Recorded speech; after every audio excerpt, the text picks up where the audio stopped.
Magandang araw po sa ating lahat.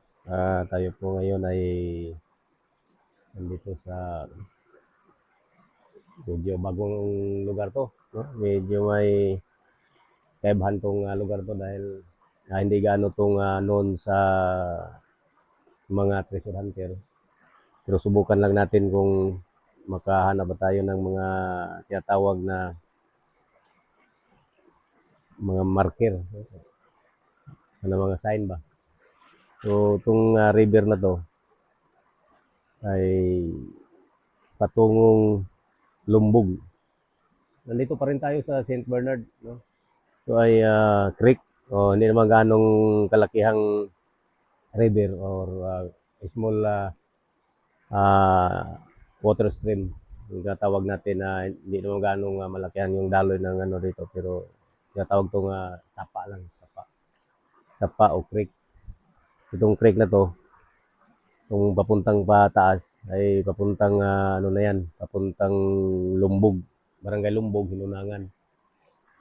So, mayroon ding mga treasure hunter dito na medyo naghahanap at mayroong mga operation dito sa taas. Mayroon daw sabi-sabi nila, mayroon daw mga marker. Subukan lang natin ngayon mga ka-TH, um, sa tulong nitong detector natin. No? Ito ay analog lang. Pero subukan natin, mayroon din tayong dala ng mga kumpas din. Pag makahanap tayo ng mga ka-TH, mga ka-TH, hanap tayo ng mga marker, yan, ilulukit natin at remapping natin. So, papunta dito sa baba, yan, papunta doon, yung daloy na yan, yung bukana na yan, papuntang Himusunan. So, mula doon sa Himusunan, ito yung Himusunan, Tulumbog Creek, o Sapa. So, subukan natin dito na maghanap ng mga marker. Mga ka-TH, medyo natagalan tayo sa pag-video dahil binabagyo tayo. So ngayon medyo wala na ano, naka-recover na yung ano natin, recover na yung mga sapa. Medyo dati talagang na devastated yung mga ano, mga sapa at ilog. So ngayon medyo na ano na, no, medyo maganda na. So samahan niyo kami mga ka-TH sa tuklas ng mga bagong marker kung makahanap tayo. So samahan niyo kami dito papuntang Lumbog. So mga ka-TH, may mga marker dito siguro. Kahanap tayo ng mga marker.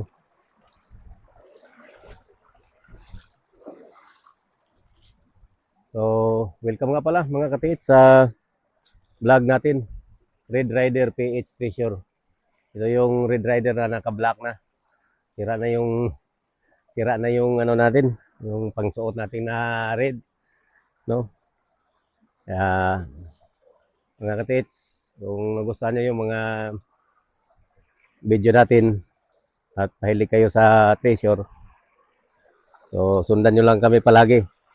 At huwag nyo kalimutan, no, sa pag-like at share sa video natin. So dito tayo.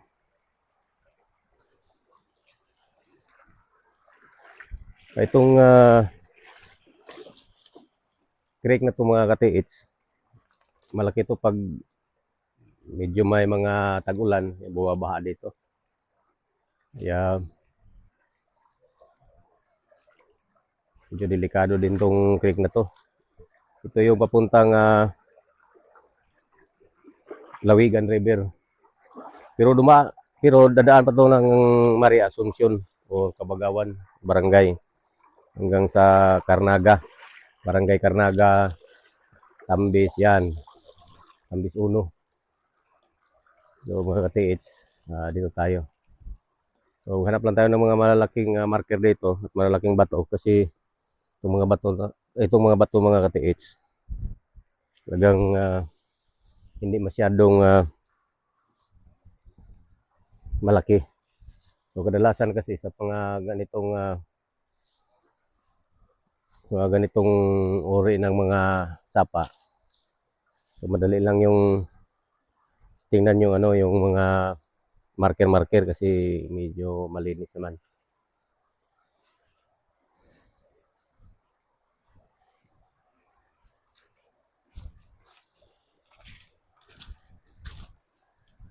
Mayroon ding mga naghanap dito palagi mga katiits, yung mga kabayan natin na naghahanap. Iusap-usapan nila dati daw, talagang doon pa sa taas, may bandang ah, gubat kasi dati nung gira pa ng hapon ito, wala, hindi naman to ano, mga 1942, ano pa talaga to, mga kagubatan. So hanggang sa na cultivar or na ano na nung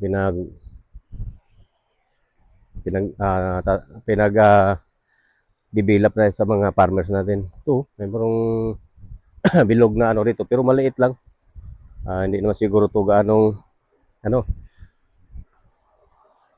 yung mga bilog na mga bato na mayroong mga marker. Siguro na deform lang yan sa katagalan ng mga laking baha. Kaya hindi tayo magre-rely diyan sa mga maliit lang na bato dahil sa mga ganito madaling mabuwa lang yan pag may mga baha or bagyo, halimbawa mga na landslide yan. So ang titingnan natin ngayon dito sa sapa na ito ay yung nandyan sa malayo sa ilog o sa malayo sa gitna or malaking pwede nating sabihin na malaking bato yon, kahit anong klase pang bagyong dumadaan talagang hindi basta-bastang mabubuwal. Yan ang kadalasan na pinaglalagyan ng mga marker o mga sign. Tinatawag natin ng sign sa treasure. Ang mga katiits.